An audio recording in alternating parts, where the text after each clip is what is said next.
Hey, what's up, you guys? Today we're gonna talk about all of the questions you guys reached out to me and asked about mental health and suicide. And I thought it would be great to bring Avery here because she knows a lot. She works at Hillside Medical, which is here in our town. It's a little clinic, and her dad's like a doctor, so she's he's a PA. Oh, a PA, yeah. He's super knowledgeable, and I really look up to her and her knowledge on it. So I wanted to share that with all of you. And we're also gonna do her makeup, so it's gonna look so good. Tell us a little bit about you. So I am 18 years old, same as Anna. We graduated together. I collect stickers. Oh yeah, she has a huge sticker collection on the back of her car. I know exactly where she is because I'm like, oh, there's Avery. I know, right? Yeah. I also do photography, and that's it. So, one of the questions you guys asked us was, how can I support my suicidal friend? And that's a really good question. I've had to deal a lot with that, especially in high school, because I had a club that I started for people who were depressed or suicidal or struggled with anxiety, or just anyone who struggled. And I'd say the best way to support someone who is suicidal is to just let them know that you really care for them, no matter who or what they are. Yeah. What do you think? I think for me, the best way to help someone who, you know, they don't want to be here anymore, or that they're having thoughts of that they'd be better off not living, is just to even listen to them, because I don't think it's a good idea to like compare your experiences with other people. I think the worst thing that you can say is everything's gonna be okay, or like you saying that it's going to get better, because, you know, for them it sucks in that moment. Saying the things that everyone is saying, like, if you're just gonna say the thing that everyone else is gonna say, why bother saying it to them? So I don't know. Yeah, no, that makes perfect sense. I would make sure that I'm in a pretty okay place. You don't always have to be perfectly like 100% good, but make sure you're okay enough to help others and know where to go for that help if you can't handle it on your own. Because like we said before, you don't have to handle that all by yourself. Right. There's help all around, and don't ever feel like you're all alone. Whether you are struggling or you're not, there's always help. So the next question that someone asked was, how do I help someone who is struggling? And that's kind of similar to the last question for sure. But not everyone who is struggling has suicidal thoughts. It could be anxiety or depression or anything like that. People want to be heard. If people can get those feelings off their chest, they're going to be able to relieve some of that stress or the heaviness of what they're feeling. Even encouraging them to go to like therapy and to talk to someone professionally, I think. That's so important. Yeah. Like, because it's not always you that has to help them. Right. And I think people forget that, and they think, oh my gosh, what do? I have to save them. Like, right. And I'm like, no, there's help out there for a reason. There's professionals who know exactly what to do in those situations, and they're totally available to you 24/7 all the time. Right. And I really hope we can help you guys see that there's help, and I'll put the links down below. I think a lot of people, and that's part of depression and anxiety, is worrying about other people. If you're trying to help someone else while you're struggling, it'll be good if you can like share your experiences with them, and obviously everything like that, to like relate to them and build each other up. But you could also, if you're not doing it in the right way, add like heaviness onto each other. I think it's good that you're trying to help other people when you're struggling, but if you're telling other people to seek out help, like, you should seek out help first so they know. Yeah, practice what you preach. Right, exactly. Yeah, totally. I used to have such a hard time with that. Right, and it's hard, for sure. It is so hard. So the next question you guys asked was nothing, well, kind of a question. It says, nothing I say helps, what do I do? And personally, as I've helped people struggling, I've found that sometimes nothing you say will help.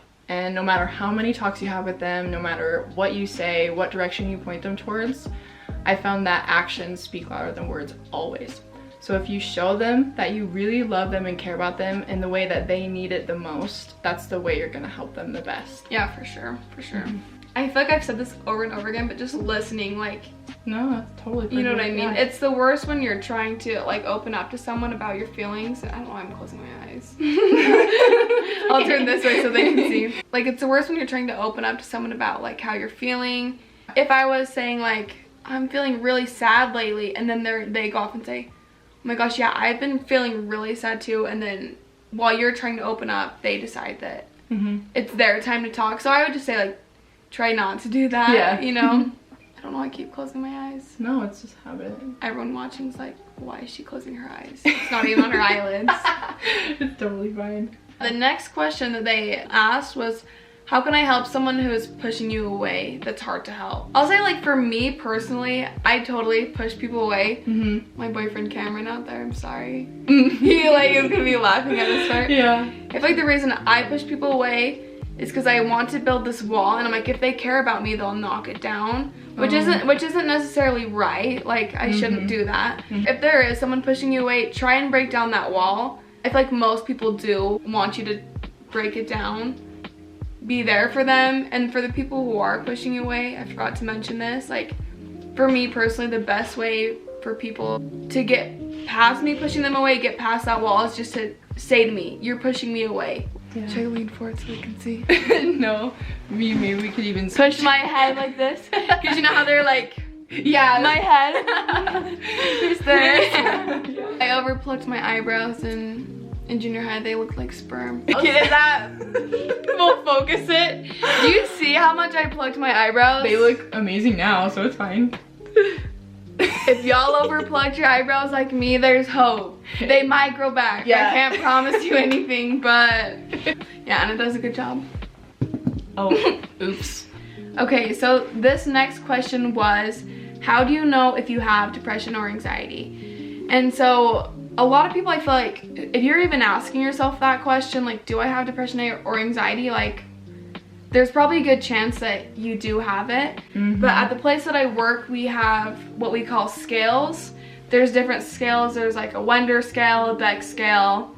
Sorry, they all have different names, and it's not really applicable, but pretty much what you do is you grade yourself. You'll answer the questions, and then we'll go through and grade them. The scales pretty much go through, and depending on how you're feeling in your everyday life, I guess we'll determine if you have no depression, moderate, or severe depression. So it kind of grades you on a level like that. But some symptoms of depression, if you don't have access to these scales, is going to be like a lack of enjoyment for things you used to enjoy, or changing in eating or sleeping habits or like routines. There's also like irritability. That's not one that's super common, but some people can be irritable. There's also like suicidal and intrusive thoughts. There is a difference between suicidal and intrusive thoughts. What's the difference between those? So suicidal thoughts are going to be just thoughts of wanting to end your life or anything along those lines, and then, or like suicidal thoughts can even be like making a plan. But intrusive thoughts are going to be just like low self-esteem, you're better off, like life would be easier if I was like that, or even just any dark thoughts necessarily. Symptoms for anxiety are going to be heart palpitations, sweating, nervousness, trembling. One thing to note with anxiety or anything like that is it also can be associated with attention deficit. So I had attention deficit in high school. I didn't really know how to like cope with it, but when I was taking the medication that it was supposed to help me with my attention deficit, it made me super anxious. You have to kind of figure out if you do have attention deficit or anxiety, because they present themselves the same. So like ADD is going to be like, I can't focus, and the fact that you can't focus is going to make you like pay attention to everything that's making you nervous. It's going to give you heart palpitations, everything like that. Oh, interesting. So I would definitely say if you have the opportunity or have a doctor that you're seeing who does pay attention to mental health, that you should for sure go and talk to them about it. You can have symptoms of any of those and be afraid to go into like your doctor. But as someone who works in a medical field and talking to people who do have anxiety and depression, you should know that it's normal and that it's not weird to us. People always come in, they're nervous to talk about it. Like, you should know that it is normal. Like, we deal with it every day. Not to say that your situation isn't unique from other people's, but that you should just know it's okay to talk about it with us. And even if you're having suicidal thoughts, I feel like those are the most uncomfortable to talk about. Make sure that you are open with us about that, because we want to make sure that we're helping you in the right way and everything like that. So I think people think that people are gonna like judge them for how they feel, but they're here to help you feel better, and that's their goal, is to help you get better, because they don't want you to feel like that. And I think that's the most important thing, is knowing that you do have this help. You're not gonna get hurt from it, I promise. They're very private and they don't share outside of the workplace. Even if my very best friend came in, I would not tell. Legally I could not tell anybody. For those of you that do and are like afraid of someone telling other people that, you don't have to be afraid, because it's literally illegal for them to say anything. It is illegal. Yeah, so you don't have to worry about that. So someone asked, they said that they couldn't afford therapy, so how can we do that? So I kind of did some research on I guess websites or stuff that you can use. Is free therapy or cheaper therapy. First one is Talkspace and the other one is BetterHelp. And I think in your community as well, if you reach out, like they have free therapy available to those who need it. It's good to know. I think too, you don't need to see a professional to have therapy. I think it's important to know where you're at and if you do need it or if you don't. You can find that out for yourself if you take those scales tests. Yeah, exactly. So if you take those and then find out, oh no, I think I'm severely depressed or severely anxious or suicidal, then you know you might need professional help. And then if it's a little bit less, then maybe you can just reach out to a trusted family member, a friend, somebody who's just like really trustworthy. Then you can know what to do from there. For sure. Yeah. Okay. So next question. This is for you guys. Yeah, the research. I guess the next question, and I'm super like ready to jump on this question. Yeah, this is the big reason I wanted to talk to you. Yeah. Was because this question is really deep, and like I don't know a lot about it because I don't work in the medical field. So I was like, I want a professional opinion. It was this. It's people say medication doesn't help, but I need help. How do I know if meds are right for me? Medication is going to be super individual. So one person could need a way higher dose of their medication than the other person. So one person saying medication didn't work for me, don't listen to anyone who said that. Like, not everyone is going to need medication. Not everyone's going to want to take medication. For me personally, I was told I had minor anxiety and minor depression while I was in high school. They wanted to put me on medication and I said, no. Like, I wanted to figure it out myself, and if I still struggled with it, then I was going to be more open to medication. So I think it's just something that you need to evaluate for yourself.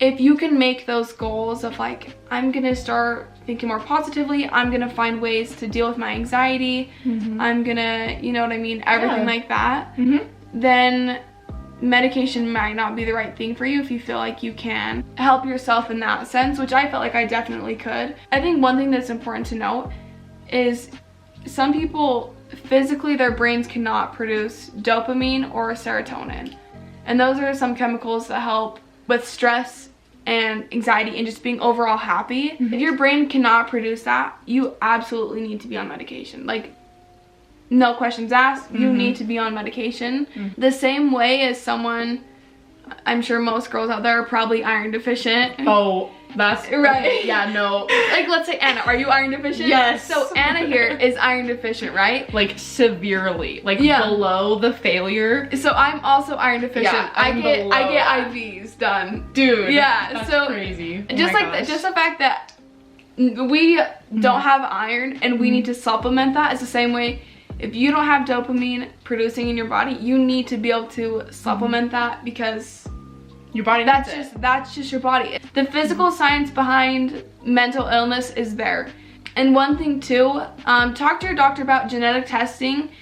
That's one thing I probably should explain, but if you've tried a whole list of medications and nothing has worked for you, one thing that we do offer at the clinic I work at is genetic testing. and you pretty much swab the inside of your mouth. When your results come back, it pretty much tells you your body's not going to react right to this medication, or this medication, but your body will react well to this medication. Yeah, I did that. You did? Yeah, but I don't have the results yet, but I'm really excited. Oh, did you do them recently? Mm-hmm. Yeah. Because the doctor was saying how it even goes for like your whole life.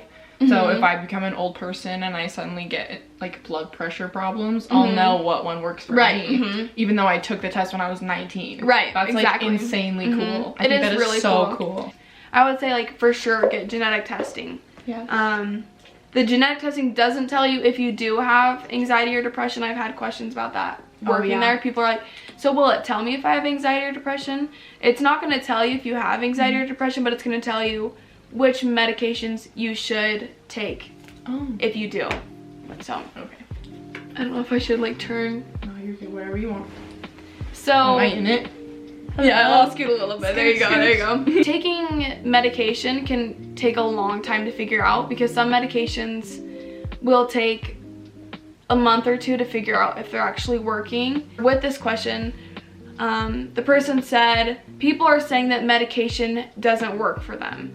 A couple reasons why your medication might not work for you is number one, it doesn't metabolize well in your body, but number two, it could be certain medications like anxiety medications specifically. You have to do the things that make you happy in order to have that medication work. So I guess how I would compare or describe the medications, at least some of them, this isn't obviously for all of them, but it kind of works as like a dam to keep all the positive feelings in and not let them out. Let's say I wake up in the morning and I go to breakfast with my friends and then the sunrise was super pretty and I'm just having a good day.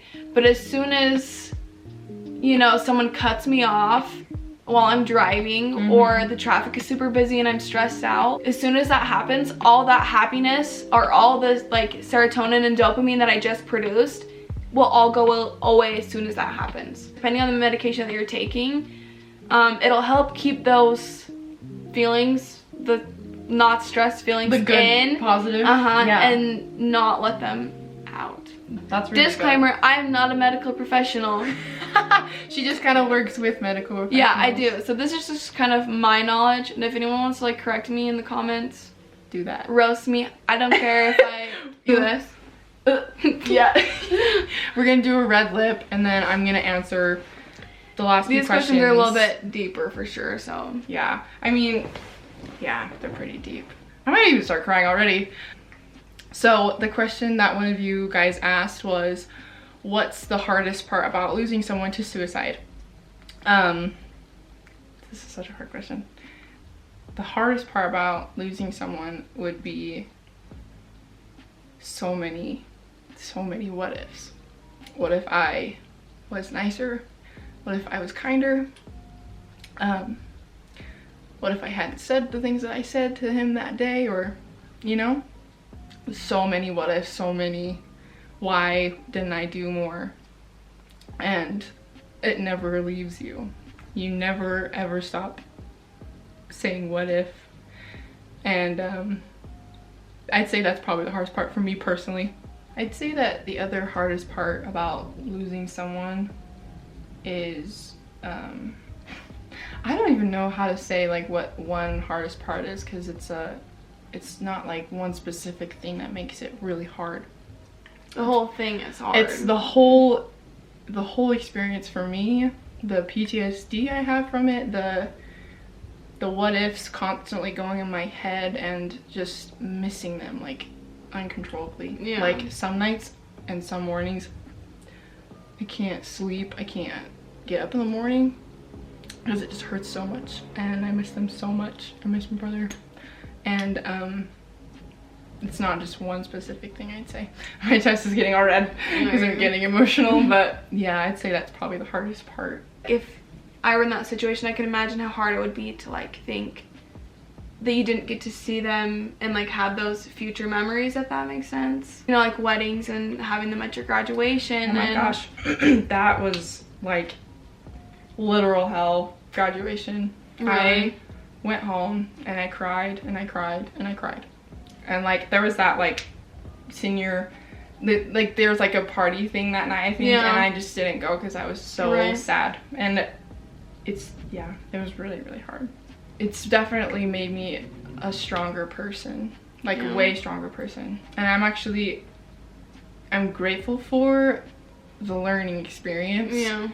But I would never want to go through this again. Yeah, for sure. So the next question that they asked, which kind of, because you were talking about like, you know, and making you stronger, making like you don't regret it, but like how do you deal with it? Oh yeah, that's a good one. I'd say the best way to deal with it is, I got this advice from one of my counselors in high school. One of our school counselors, she said, just feel it. She's like, feel it, process it, and then let it go. Because I have a problem of like when the feelings start coming, I'm like, nope, I'm not feeling it. Like, I don't want to pay attention to that. You fill up the cup until it's overflowing. Yeah, fill my cup up until it's overflowing. It's like broken and it's just all so you would say like crazy. Go through the stages of grief. Yes, or not necessarily the stages of grief, but if you ever do feel like I'm gonna cry all day today, have a day where you just cry. Like it's okay to feel sad and to feel like emotional, but don't let that control your life, but definitely process that and feel that. It's very healing to feel those emotions. I've had to come to terms with a lot of things and processing, and it still is happening, but you eventually will get better and better at processing and dealing with the things. It just takes time and patience with yourself. The thing that helps me the most with dealing with this is making a positive out of a negative. Like, ever since this happened, it's just been my goal to help people who are feeling like this. I don't want anyone else to lose their lives this way. Right. I don't want anyone else to feel like this or how my brother felt. And that's my like life goal now, is to help people with that. And it's really helps me heal. Probably the most. Like doing that club in high school and doing this YouTube channel is really helping me heal really good. And I think something too is like, I mean, obviously losing your brother is super hard. Like, that's something that is going to affect you for the rest of your life. The fact that you went through that, like how many people that you've helped. There's people who have come into your life and who, you know, you could have saved because of the whole thing, you know? Yeah, you're right. You're totally right. And I think that's a blessing. There's always, I've noticed, whenever something bad happens, there's always good. Even if it seems something horrible, terrible, like losing my brother the way that I did. Like you just said, like I have helped so many people and it's been very rewarding, and I honestly enjoy it. I enjoy helping people like this. So, okay, here's the last question. It's, if you could say one last thing, what would you say? Sorry. You're good. Okay. If I could say one last thing, it would be,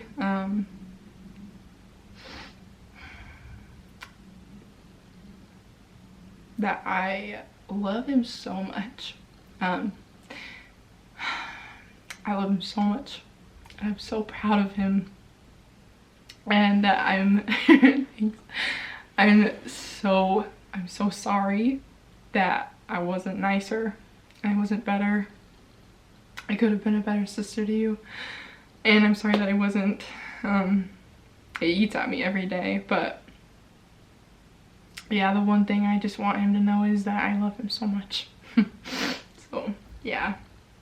I love you a lot, Michael. Yeah. Thank you for dealing with me crying. No, that's good. Yeah. Anyways, whoever asked that, I hope you can reach out to me and, I don't know, we can connect. Because I think you said, the person who asked this question anyway said that they lost someone to suicide recently, and I totally want to help you, so reach out to me if you'd like to. If not, you're totally good, no worries. Oh my gosh, look at her. She glowing. Show them your beautiful Oh shit, I don't know, I'm like, yeah, she's glowing. Oh my gosh. it looks so good. I'm obsessed with your freaking red lips. They look so good. I should get married while I'm still wearing this, right? Cameron, just let's do it. It's the time. Spray. I just want to breathe it in. Mm-hmm. Smells so good, huh? Oh my gosh, I did such a good job on your I know, face. it does look so good. I feel like I should lean forward so they can see it. Ta-da. Tell me what Thumbnail. you think. Thank you to Avery for letting me do her makeup. It looks so good, you guys. Thank you so much. And thank you to everybody who asked the questions. I really appreciated all of your feedback, and thank you to all of the people who are supporting me right now. You guys are the best. I think also comment down below, like, if you are someone who was suicidal or currently is suicidal, like, let people know how they can help you. That's what's gonna start the change, is if we start talking. And that's the whole goal of this channel, is to get you guys talking about it and feeling comfortable enough to talk about it. So please, if you want to, please share everything you want. Okay, anyways, thanks for watching. Like, comment, and subscribe. Thanks so much for watching, you guys, and hope you have a good day. We love you. Bye.